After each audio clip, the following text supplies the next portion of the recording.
आपका स्वागत है हमारे YouTube चैनल स्टडी एक्सप्रेस 24 में। हम आज इस पे वैज्ञानिकों के नाम पे आधारित कुछ नियम देखेंगे जो हमारे रेलवे के एग्ज़ाम में पूछे जाते हैं। साधारणतः रेलवे के एग्ज़ाम में NTPC JEE हो गया, ALP हो गया, ग्रुप डी का एग्ज़ाम हो गया, इन सभी एग्ज़ामों में पूछे जाते हैं। तो फिर हम देख लेते हैं यहाँ पे कुछ क्वेश्चंस जो है इससे डायरेक्टली पूछ लिए जाते हैं। जॉर्ज साइमन ओम के नाम पे कौन से नियम का नाम रखा गया है? तो ओम का नियम जो होता है यहाँ पर ओम का नियम है।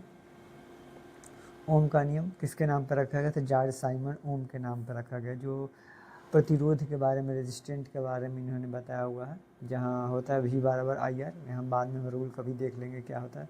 V बराबर IR होता है यहाँ पर, V यहाँ पे वोल्टेज है, I यहाँ पे धारा होती है, R यहाँ पे रेजिस्टेंट होता है।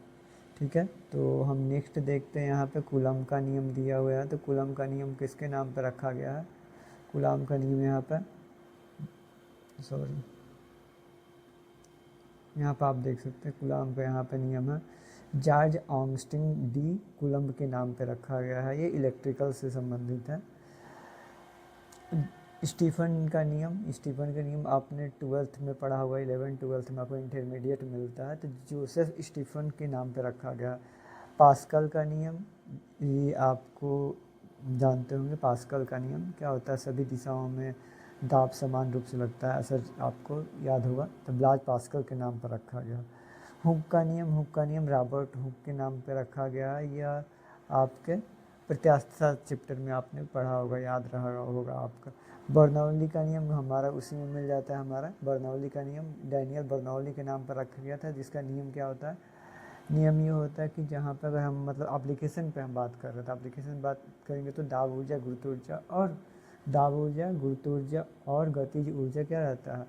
आपका नियत रहता है, कोई बदलता नहीं। अगर हम शॉर्ट वे में बात करेंगे तो P और V ये दोनों क्या रहता है? कांस्टेंट रहता है। अगर हम प्रैक्टिकल में देखेंगे तो मतलब ये होता है कि जहाँ प्रेशर बढ़ेगा वहाँ पे वेलोसिटी कम होगी, जहाँ पे वेलोसिटी बढ़ेगा वहाँ पे प्रेशर कम हो जाएगा। इसी वजह से जब आंधी तूफान आता है तो टीन शेड रहते हैं घरों के, तो उड़ जाते हैं, क्योंकि टीन के ऊपर वहाँ पे वेग बहुत ज़्यादा, एयर का वेग बहुत ज़्यादा होता है, प्रेशर कम हो जाता है। और वही घर के नीचे क्या होता है? प्रेशर नॉर्मल बना रहता है, तो नीचे से प्रेशर हाई हो जाता है और वही हमारे करकट के ऊपर वाला, टीन साइड के ऊपर वाला, वहाँ पे प्रेशर लो हो जाता है और यहाँ पे आपका टीन साइड उड़ जाता है। नेक्स्ट देखते हैं बॉयल का नियम। ये बॉयल का नियम गैसों से रिलेटेड है, केमिस्ट्री में आपने पढ़ा होगा। नेक्स्ट हम यहाँ पे देखते हैं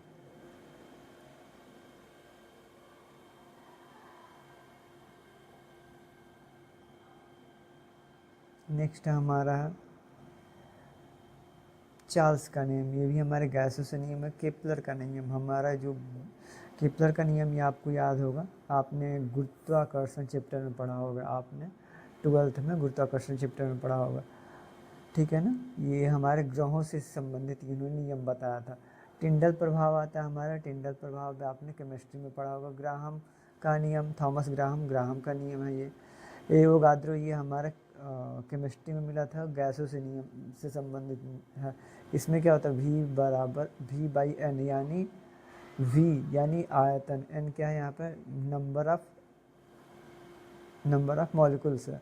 ठीक है ना, तो यहाँ पे क्या होता है? V/N यहाँ पे कांस्टेंट होता है। यहाँ इसका मतलब अगर दूसरे वे में हम बोले तो STP NTP standard temperature pressure and normal temperature pressure, NTP STP पे समान आयतन में अणुओं की संख्या समान होती है। मतलब एक मोल गैस में जितने अणु होंगे किसी भी गैस के, उतने ही एक मोल में दूसरे गैस के, अगर मान लेते कोई गैस A है, उसके एक मोल गैस में अणुओं की संख्या अगर